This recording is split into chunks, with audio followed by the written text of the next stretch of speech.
Let's learn the difference between ser versus estar with an engaging story dialogue. This video's format is simple. First, you'll watch the story with subtitles. The story includes all the main uses of the verbs ser and estar. Second, you'll learn how to master both ser and estar. Finally, you'll watch the video again without subtitles. Let's see if you can understand almost 100% by the end of this video like these other viewers.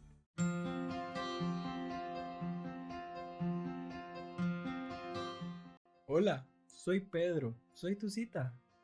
Buenos días, Pedro. Soy Ana. Mucho gusto, ¿cómo estás?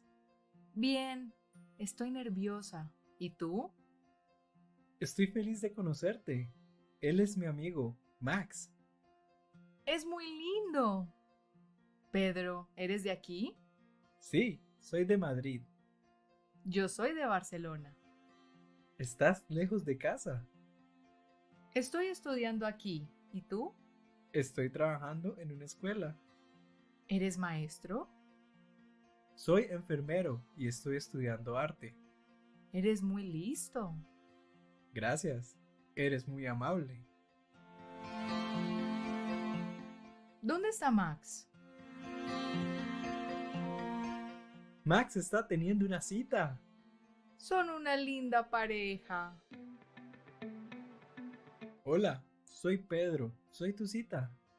Buenos días, Pedro. Hola, soy Pedro, soy tu cita.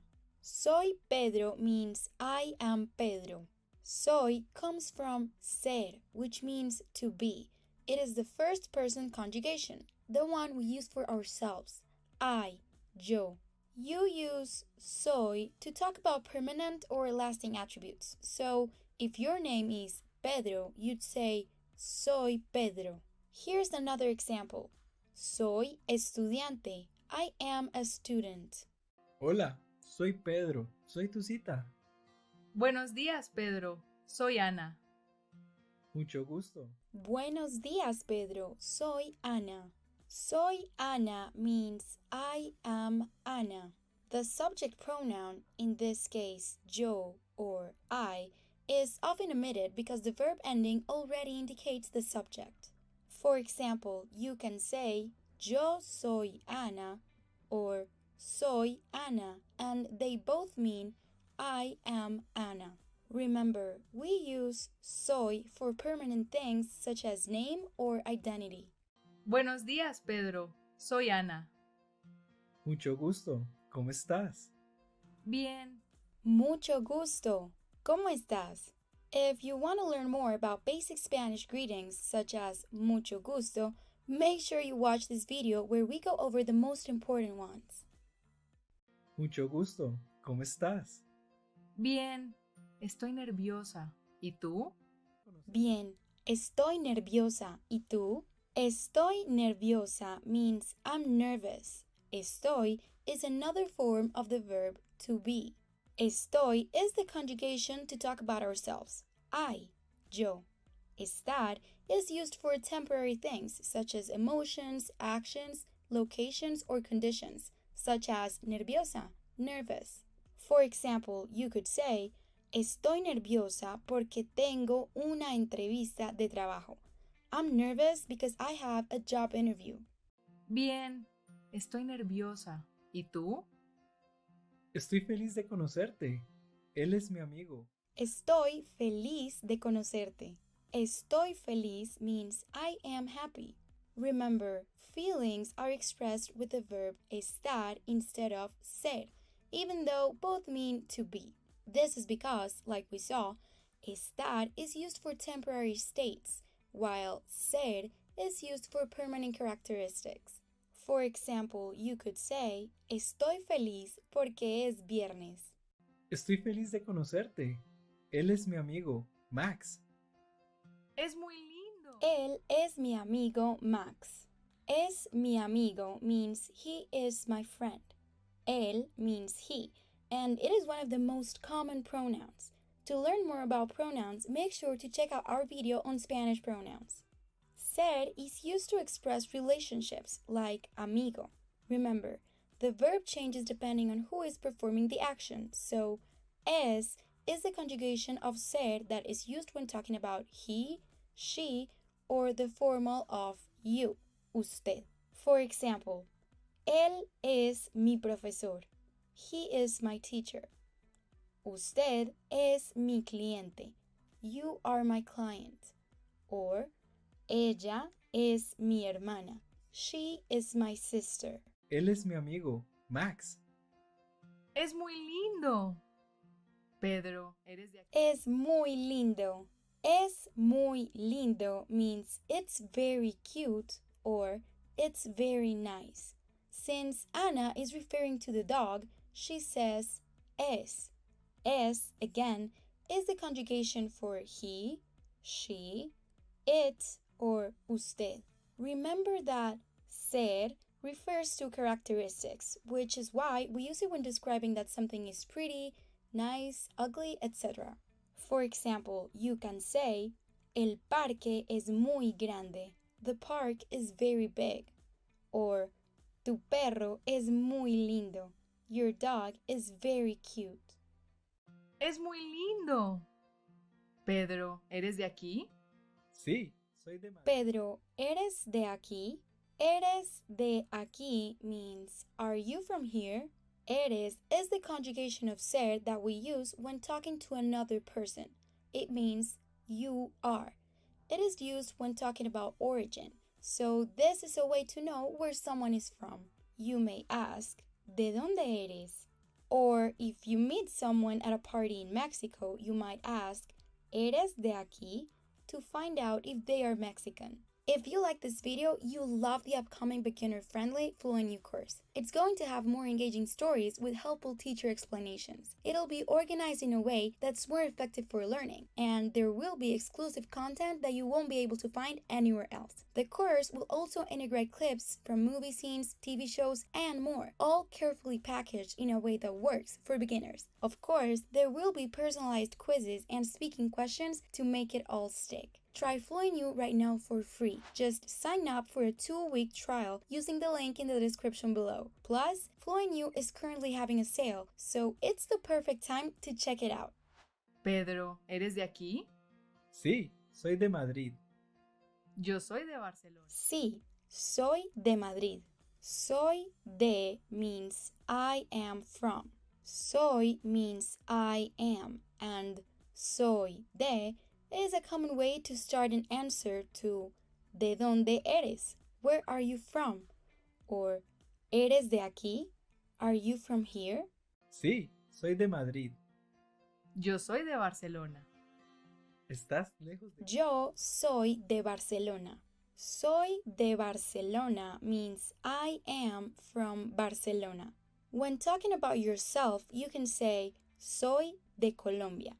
When talking about someone else, you can say eres de Madrid. Remember, you could say both yo soy de or just say soy de, and both things will mean I am from, since pronouns are commonly dropped in Spanish. Yo soy de Barcelona. ¿Estás lejos de casa? Estoy estudiando. Estás lejos de casa. Estás lejos means you are far. Estás is the conjugation of estar that we use when talking to someone directly. Tú, you. We use estar instead of ser when talking about location. For example, you could say, Estás lejos de la escuela. You are far from the school. ¿Estás lejos de casa? Estoy estudiando aquí. ¿Y tú? Estoy trabajando. Estoy estudiando aquí. ¿Y tú? Estoy estudiando means I am studying.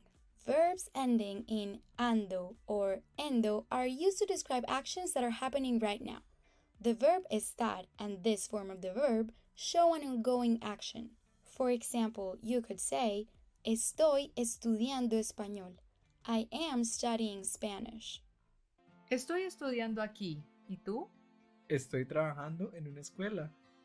¿Eres maestro? Estoy trabajando en una escuela. Estoy trabajando means I am working. This is another example where you'd use estar with a verb finishing in ando or endo to talk about an ongoing action. For example, you could say, estoy trabajando en un proyecto. Estoy trabajando en una escuela. ¿Eres maestro? Soy enfermero. ¿Eres maestro? Eres maestro means, are you a teacher? Remember, eres means you are or are you. Maestro means teacher. Eres is also used when referring to occupations. Professions do not require an article before them, so you can say eres maestro instead of eres un maestro. Another example could be eres doctor? Are you a doctor? ¿Eres maestro? Soy enfermero y estoy estudiando arte. ¿Eres muy listo? Soy enfermero y estoy estudiando arte. Soy enfermero means I am a nurse. Estoy estudiando means I am studying. Remember, we use soy for occupations and estoy for ongoing actions. For example, you could say, soy estudiante y estoy aprendiendo.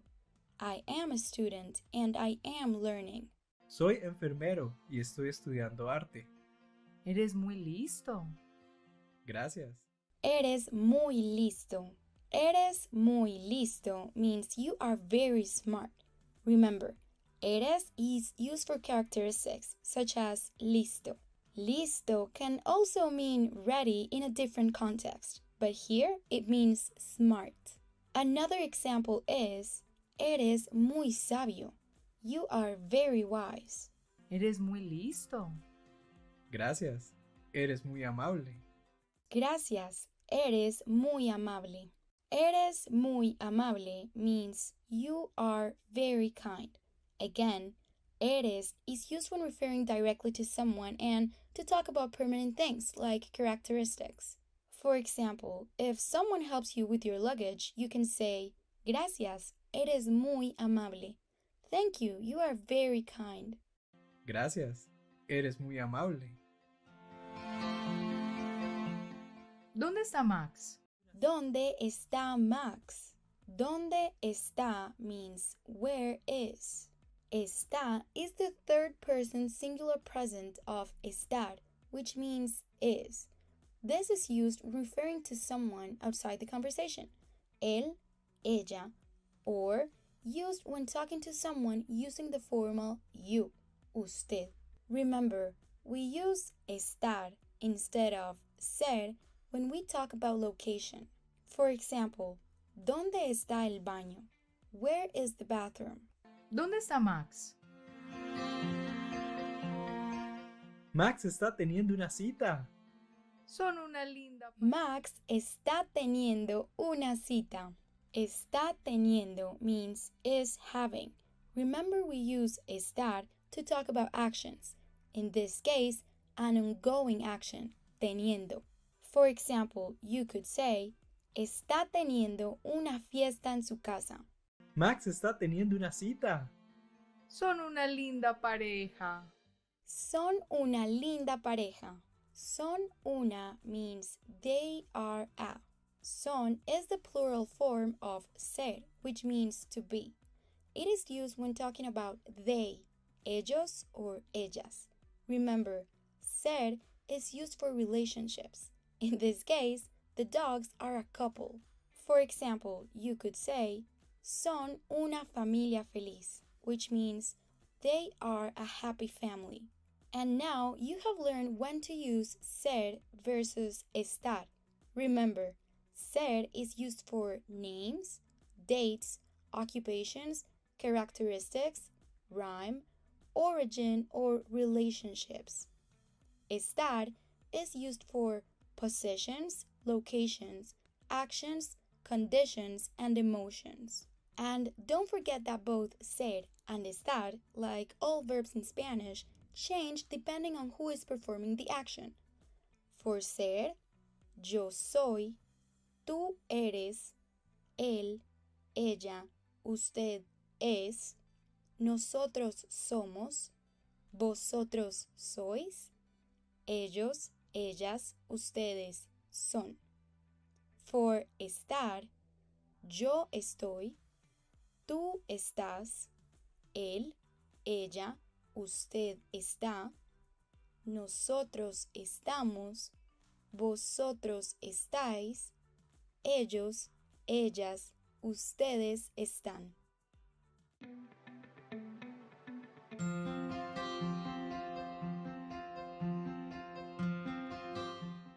Hola, soy Pedro. Soy tu cita. Buenos días, Pedro. Soy Ana. Mucho gusto. ¿Cómo estás?